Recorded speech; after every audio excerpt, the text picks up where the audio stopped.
సమృద్ధి ఏళ్లేళ్ల క్రితం మీ నుండి దొంగిలించబడిన వస్తువు ఇప్పుడు ఈబేలో దొరికితే ఎలా ఉంటుందో ఊహించండి. నాకు 8 ఏళ్లు ఉన్నప్పుడు కాలేజీకి వెళ్లే ముందు రోజు రాత్రి నా పర్సు దొంగిలించబడింది. అందులో నా తల్లిదండ్రులు నాకు ఇచ్చిన మొన్నెలి క్యారెట్ల బంగారు చార్మ్ హోల్డర్ ఉంది. అందులో నాకు ఎంతో ఇష్టమైన జ్ఞాపకాలు ఉన్నాయి. ముఖ్యంగా కేవలం 8 ఏళ్లకే చనిపోయిన నా ప్రాణ స్నేహితురాలు ఇచ్చిన ఒక చార్మ్ అందులో ఉంది. ఇప్పుడు విషయానికి వస్తే, నా వయసు అమృత ఏళ్లు. నేను ఈబేలో స్క్రోల్ చేస్తూ వెళ్తున్నాను. అప్పుడే నాకు అది కనిపించింది. సరిగ్గా నా నెక్లెస్, నా చార్మ్స్ అన్నీ అక్కడే ఉన్నాయి. నేను ఒక్కసారిగా షాక్కు గురయ్యాను.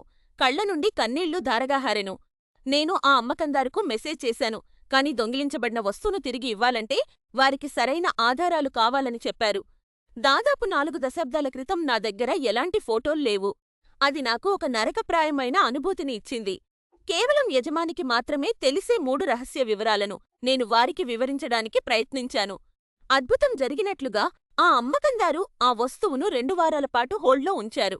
8వ దశకం నుండి బంగారం ధరలు విపరీతంగా పెరిగిపోవడం వల్ల దాని ధర చాలా ఎక్కువగా ఉంది. కాని నేను పట్టించుకోలేదు. నేను దాన్ని తిరిగి కొనుక్కున్నాను. ఇక కొన్ని రోజులు నేను కేవలం రామెన్ నూడిల్స్ తిని గడపాల్సి ఉంటుంది. కాని ఈ జ్ఞాపకాల విలువ వెలకట్టలేనిది.